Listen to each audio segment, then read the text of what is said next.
So in the software engineering context, that's being senior software engineer, that's being in the middle, right?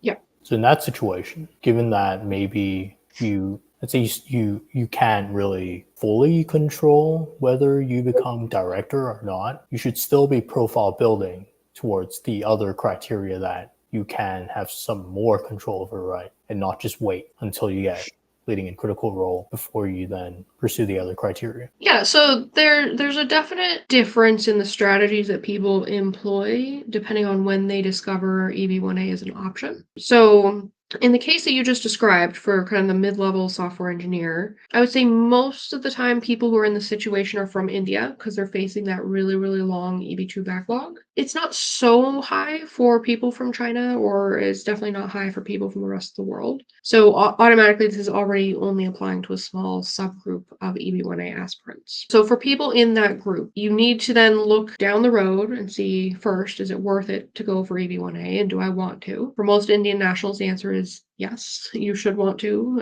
It's probably the only way you're going to get your green card in a reasonable amount of time. And then second, just look at what the pathway is going to be. If you are a software engineer and you don't have critical or leading role and you don't have major impact personally on the field or industry, you do want to engage in a wide variety of activities that will eventually build you up that reputation for personal impact. So there's not much you can do personally for leading a critical role. I mean, you can go for promotions at your company, you can do your best, but a lot of that isn't dependent on you individually. So do what you can, but don't try to just get that settled and ignore everything else. It's much better at this stage of profile building to look at a wide variety of activities, even those that don't necessarily target EB-1A criteria specifically. Just get involved in associations or organizations. Take volunteer roles, committee positions, conference organizer positions, any kind of position that is giving you participation, visibility, and an outlet to participate, or an outlet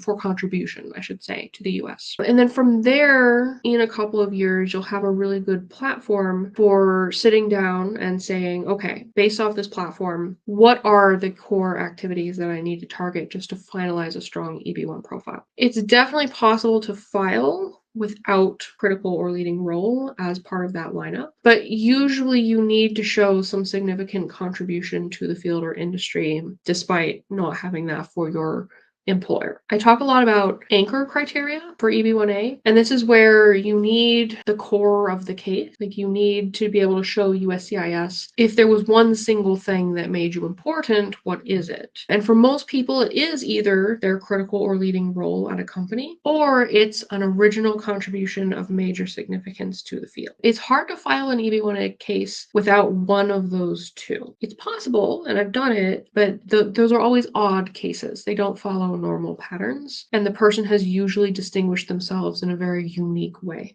It's not like you plan for that in most cases. It was a bit rambling. I hope that makes sense. But yeah, the mid-career approach to EB-1A is definitely more broad and not as targeted, and a lot more should be considered than just securing that leading or critical role criteria.